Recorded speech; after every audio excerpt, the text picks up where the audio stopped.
ZNS Total Sports is brought to you by 4th Terrace Diagnostic Center.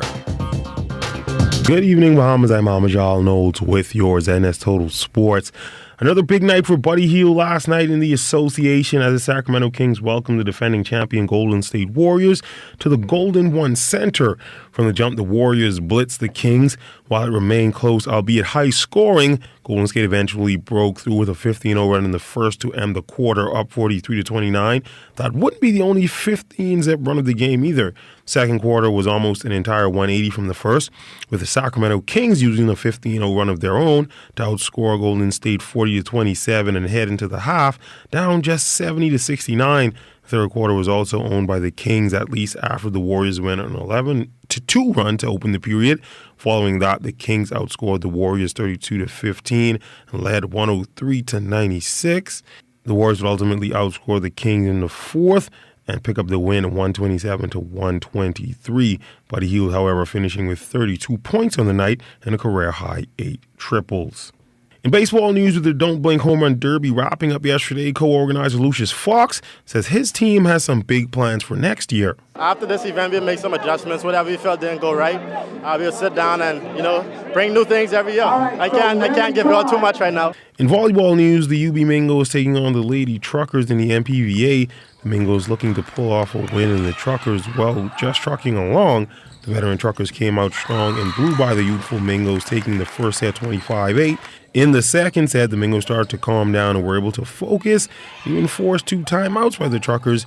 The Mingos tied the match at 9 and stayed close, but the Truckers won the second set 25-21. The Mingos hoped that the third set would see a turnaround as they got out quickly and led the set a few times, but again could not close out. The Truckers take the third set 25-21 and win the match 3-0. We were clicking in terms of our chemistry, and then we were executing a little bit more in the first set in terms of our set bump and our passing. We couldn't close out. And that's something that we're definitely going to work on in practices, closing out with our sets. It's not really a mental job, but it's once we're in that defensive position, once we're in serve receive, we kind of get compopulated a bit. So once we work on our serve receive, we'll be good to go. And in track news, our news team caught up with high jumper Jamal Wilson, who says while he is looking forward to the 2020 Olympics, he first has to tackle competitions this season. Well, before the season starts, we have a long preparation period, and you just have to fit whatever quality work you could fit into that preparation period. When the season starts, just got to continue to pray and hope that it all line up. Olympics is a must. That's what we're working toward. I wouldn't say it's the end goal, but that's the pinnacle. But right now, that's in 2020, and we're sitting in the top of 2019. We can't think about the Olympics right now. We have to think about what's ahead, and that's my European indoor tour. In more track news, more attention to be paid to middle and long distance races in the foreseeable future. PGA President Jamaica Archer and coach at the Striders Track and Field Club, Stephen Murray. I can tell you that after reviewing the standards and increasing the standards and putting it on the table, we've had much resistance from the coaches. Oh, that is too high. Well, my position is that let's not talk about the standards being too high. I think what the standards will do for us is it will highlight some of our deficiencies. And then we can begin building a program that is leaning more towards how do we deal with a void in a middle distance program? How do we deal with attracting more jumpers to our program so that we can regain the prowess that we once had in those areas? And so I'm looking forward to us having more constructive conversations about building a program, identifying new talent, and also creating greater appeal to the sport.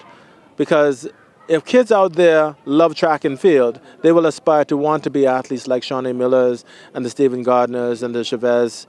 And so we're looking forward to a different kind of approach to the way we deliver the sport and the way we attract people to the sport. My thought is we are missing out on a great opportunity. Being a former distance runner myself and who love distance, to see where the country and our athletes has just gravitated to the sprint events because the country had so much great success in that. We are missing out on a lot. I think our development has to start from the primary school level. We need to have personnel in this primary school who can recognize and identify kids who has that great potential in distance and steer them in from there.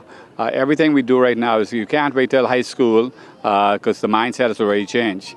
We need to get them from the primary school level, and we need to develop them, keep them, track them, and over a period of time, about 12 years, at that time we get in grade 12, they should be ready to compete against to the international level.